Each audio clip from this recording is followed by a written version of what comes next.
going to cover the daily Epiphany today, which is one major arcana. Oh, hi, hello, and welcome. I hope you're good. I hope you're blessed. I'm going to stick in a mic here.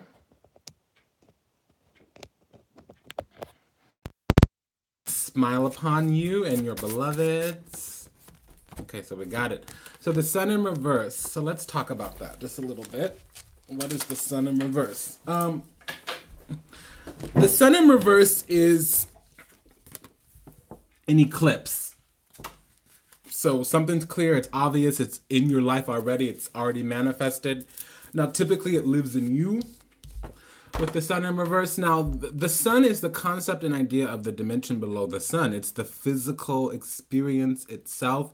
It's also the Garden of Eden, divine living. And if you're at the lover's card where you're making that head or heart decision, this is, especially when there's two lovers on the card, it would mean like, oh, you made a positive decision. Okay. Hi, Dorita. So this is in reverse. It means instead of the growth, renewal, expansion, vitality you would be experiencing in the upright, you were successful, but you don't feel good. It's kind of like you got that perfect job, the job of your dreams, but you're on 90 days probation, or you were looking for your son, you couldn't find him. He's been gone from home for 2 weeks. You found him, but he's different. You don't know what he was doing, what's alive in him. Another example. You wanted a pit bull all your life, and finally you got a pit bull, but this pit bull has some problems. You know, it's kind of like you got it, but you don't have that feeling you thought you would get. There's something about us. It's alive in us. It has to do from us, but we're not feeling it or we're not aware of it. Because what I'm being told is that we're healing, but we don't feel like we're healing. There's some lack of enthusiasm, drive, passion, motivation that we're experiencing. Okay, for some reason, whatever reason it would be, there's been an ending, but we're refusing to release. So we're not feeling better because we're still trying to manifest with the sun and manifestation something that we don't need to. And if we go towards that manifestation, we need to do it for a different reason in a different way. Our reason why needs to change versus, you know what I mean? So this is the sun in the fifth house. The fifth house would be where you go to play. Your drives, your desires, your passions, your motivations. It also is the karma you bring into this life. So there's more to accomplish. We're there, we're in that ballpark, but we haven't.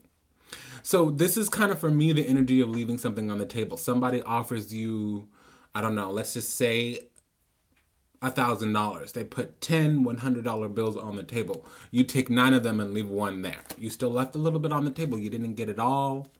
You didn't get the whole pie. The whole picture's not completely clear. Okay.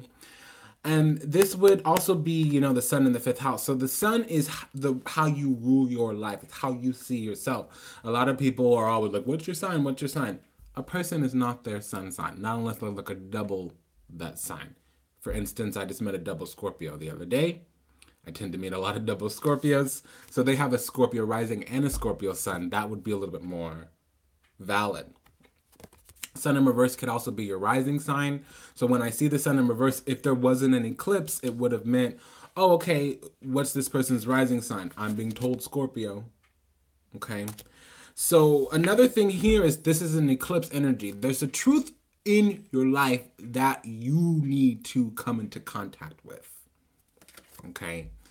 And it would help you grow, expand, would help you be successful in whatever success looks like for you. Actualize, self-actualization, feeling comfortable and secure in the self, in the world, supported, nourished. Okay. This is also the energy of Heru. What does that mean? It is that being in the cosmic egg, being that yolk inside the egg, being a sustained, supported, meaning the area, the womb, the network, the community, okay, is supporting you in some way, shape, form, or another. Okay. So there's a lot coming through here. But again, sun in the fifth house. The sun is how you express the individualized self. the place that you see from, and your gift, the gift you have to the world.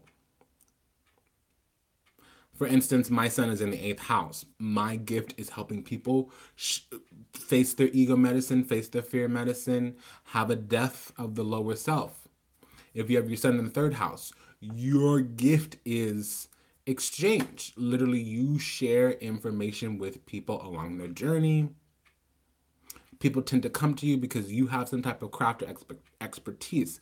For instance, sun in the 1st house, you're expressing yourself. Sun in the 5th house, the gift there would be the love you give yourself and others. You have a gift of creating and starting things, putting your energy into things, okay? So that's what the sun is. It's your gift. The way you do it would be your moon. The 5th house is where you go to play your drives, desires, passions, motivations, ambitions. The love you give yourself and others, the children you create, the businesses you start, the projects you start, the relationships that you start. Not quite a partnership, meaning boyfriend, girlfriend, but you guys are at least dating, seeing each other, knocking boots. Okay? So I'm just going to pull one more card because I'm being called to do it, but that's over. I'm going to go run some errands. That was the daily epiphany. We'll continue with the regular programming tomorrow. So in endurance, there's something that's going on. It's been taking a long time to get to something, and it's not the actuality of it. It's not the actual manifestation of it. It's already been manifested. This thing we're trying to do, it's an experience we're trying to have, and the experience is satisfaction, feeling sustained, feeling aligned. Like whatever we were going forward, going towards to manifest, there should have been some growing through whatever we had to go through to get there. And unfortunately, we're focusing on the struggle, we're focusing on the experience, and we're not observing the experience, participating in the experience. And participating would mean letting it be whatever it be, letting it show you whatever it needs to show you, letting it come through and teach you whatever it needs to come through and teach you, and letting it be whatever it needs to be. Not applying labels and a meaning and judgments that it might be disproportionate, it might not be time. Right? It's going to be whatever it's going to be. It's going to teach you whatever it needs to teach you. You wanting the experience to be anything other than what it actually is going to create some suffering. It's not the experience so much as it is your relationship to the experience that's creating suffering. And the guidance for the death card in reverse is always, it's easier to give birth to new children than it is to resurrect the dead. I'm sorry if you've suffered some type of loss. That's an NA type of a 12-step type of saying, and what that would mean is, you know, when something is paid, it's served its purpose, it's paid its price, and it's beginning to dissipate, you need to let it. And oftentimes with the sun in reverse, there's some type of insight, enlightenment, some type of, you're trying to either see the light or, you know, and this is when there's a truth about you hidden around the environment. And it could also talk about an eclipse. So there's something that needs to be removed.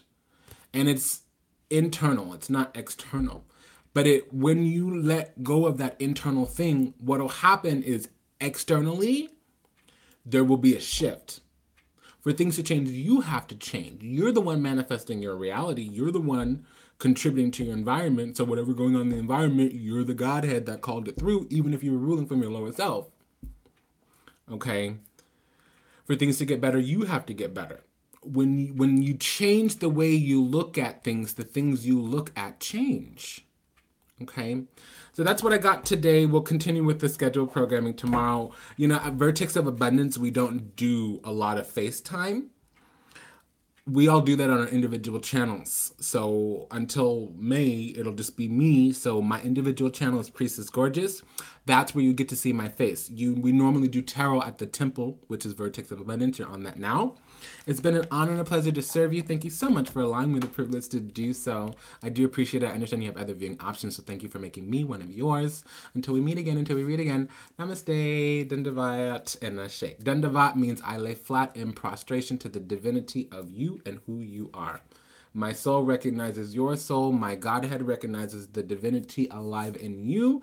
Namaste, Dandavat, and Ashe. May life force continue moving and flowing through you and your family's life with great abundance in unity with the universal love, consciousness, vibration, and all of source and creation. Take good care of yourselves. As I say, take very, very, very, very good care of yourselves. Bye, everyone.